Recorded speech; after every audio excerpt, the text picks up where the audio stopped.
Hello all, Knife's Tale here. Hoping you're having a good day. I'm just trying to say that just to start off with some positivity. I've been doing that recently. So this is a knife that I have done a review on, and the review will be linked down in the description. But this is a summary of the knife, and I'm sticking with the summary thing. It's a pun on books. A Knife's Tale book. Yeah, stop explaining the joke. It's not funny. Ah, what are we looking at? We are looking at the Damn Designs Anzu 5th pocket knife. This particular knife is in, there it is, on there. It's just hiding. 14C28N and G10. It is a nested liner lock. The deep carry clip that is reversible. The blade length on this thing is a very minuscule 1 7/8, 1 inch 7/8. And yet, despite that, yes, this is a 3-finger sort of knife, but I can go up here and just get all 4 fingers on there and still feel like I'm not going into this, right? This provides still a little bit of protection feeling, and I feel like I can push and use this knife. And of course, a lot of what this knife is going to be doing is in this position where you can sort of still get a full grip on it because your index finger's up on the blade. I suppose, yeah. It's a 5th pocket knife. It's just a little something that you throw in the jeans when you don't want to carry something bigger, or in my case, I like having it as a backup.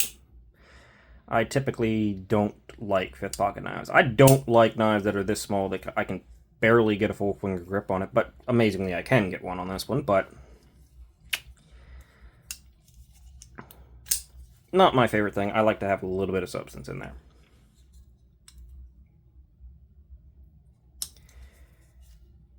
This is a front flipper, which has a huge front flipper that is like, super easy to do. Not a problem there. And you can even reverse flick and thumb flick. As long as you don't grab, even if you grab it a little more, high on the thing, it still works surprisingly well. Like this front flipper doesn't come around too far, so you can still be up on the handle, which is nice. T8, T6 construction with a sort of fusion between, you can kind of see it. It's got some of the lines, they're kind of hiding there, but yeah, you can see them right there. Sort of a satin stonewash, which is actually really cool. It actually looks really good. All belly, nice little utilitarian cutter. Easy access to the tip, no problems there. So this thing carries nice, good clip, easy in and out of the pocket, light.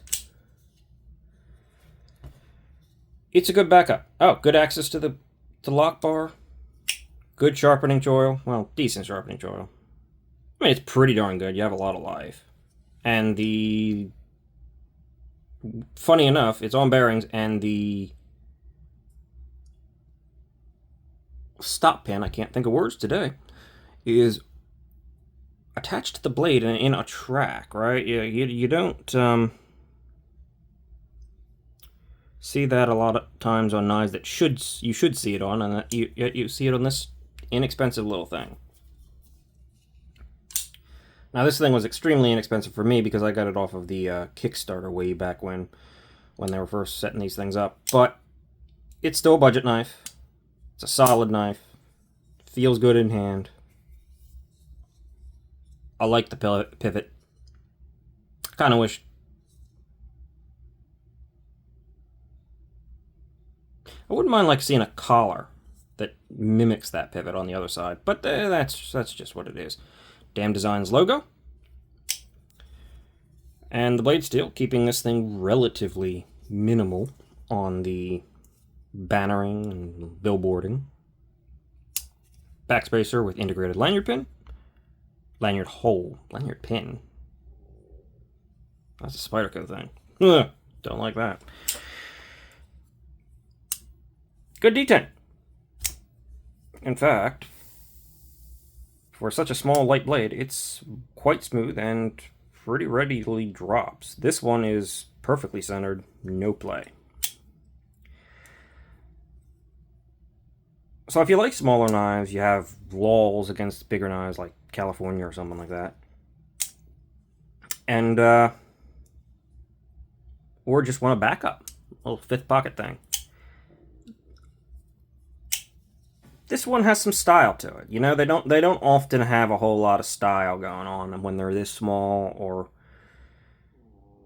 honestly, even in the budget territory, sometimes you lose out on some of the style. I mean, as much as I like this knife, you can't deny that there's not a whole ton of stylization going on here, right? It's very good, but it's very straightforward. You got a little more craziness going on here. And you also have these things coming in a bunch of different blade shapes. I should be able to link them down below. Check some of them out. Some of them are pretty interesting. You got like a clip point, like maybe 2 types of clip points. I don't know if they're all still available, but I think there was another one too. Tonto, maybe? All sort of offering up something a little bit different. And that's what this is. This is just sort of a fun, when you need it, sort of knife. I like it. I carry it. I use it. It's done well. The Damn Designs Anzu. They're the other ones with the different blade shapes are called something different. They each have a different name. Yokai and something, maybe. I don't know. It'll be all down there. Or at least what I can find it will be. There's not much to summarize here. It's just a surprisingly decent little knife with a little bit of personality. And despite the fact that I don't really like these textured lock bars, this one's not that like egregious. I don't like when they jump the lock bar. It just seems like sometimes it makes them too aggressive. If you just left it plain and did just a side little bowl out on it, you wouldn't get some of the potential hard angles. But this one's good. And despite it looking very close, I can totally get that thing from the side. So the lock bar axis is tight, but surprisingly easy.